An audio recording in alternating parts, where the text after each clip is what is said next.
सबसे पहले ये समझना होगा कि हिंदुस्तान के राजनीतिक स्ट्रक्चर में हो क्या रहा है। आरएसएस ने और बीजेपी ने और खासतौर से नरेंद्र मोदी जी ने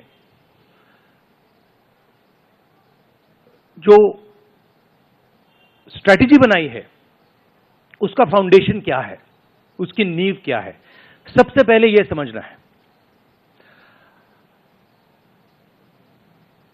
नरेंद्र मोदी जी ने जैसे अदानी जी की मोनोपोली है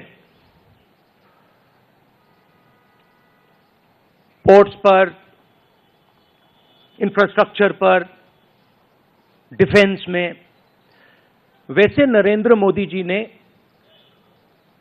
पॉलिटिकल फाइनेंस की मोनोपोली बनाई है। कैसे बनाई है? ED, CBI, income tax department का प्रयोग करके। अगर आप बॉन्ड स्कीम्स को देखें तो उसमें साफ दिख जाता है कि नरेंद्र मोदी जी ने, बीजेपी ने एक प्रकार से पॉलिटिकल फंडिंग एक्सटॉर्शन से, धमकी से, प्रेशर से बनाई है। खड़गे जी ने कहा जो भी भ्रष्ट हैं वो सब बीजेपी में जा रहे हैं।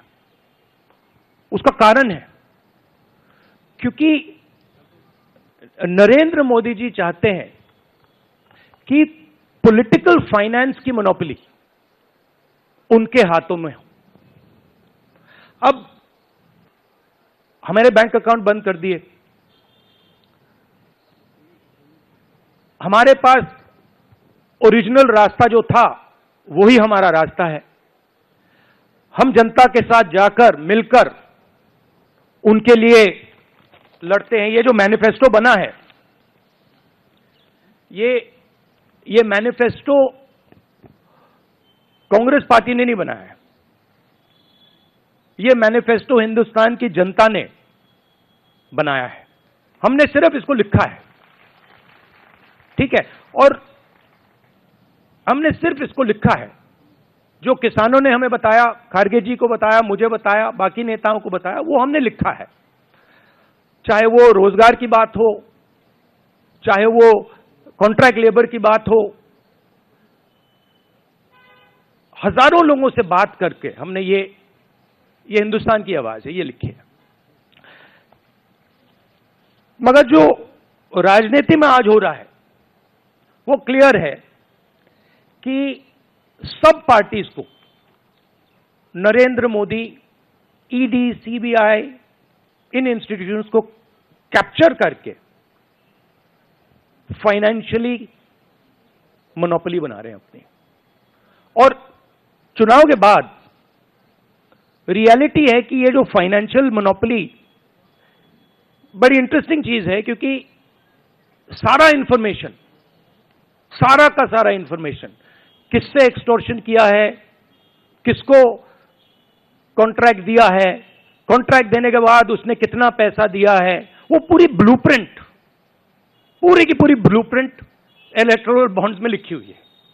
तो नरेंद्र मोदी जी ने आज नहीं तो कल ऑपोजिशन को पूरी chargesheet, proof sheet electoral bonds के थ्रू पकड़ा दी है।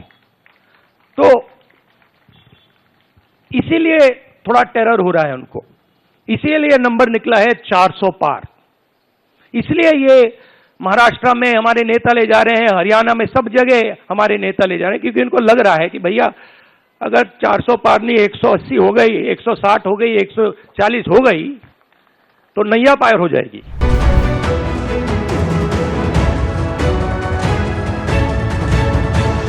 तो चुनाव है, ये लोकतंत्र को और संविधान को बचाने का चुनाव है। एक तरफ एनडीए, नरेंद्र मोदी जी जो कॉन्स्टिट्यूशन पर आक्रमण कर रहे हैं, लोकतंत्र पर आक्रमण कर रहे हैं, इंस्टीट्यूशंस को कैप्चर कर रहे हैं, और दूसरी तरफ इंडिया अलायंस जो कॉन्स्टिट्यूशन की रक्षा करता है, लोकतंत्र की रक्षा करता है। तो ये चुनाव इन दोनों फोर्सेस के बीच में है।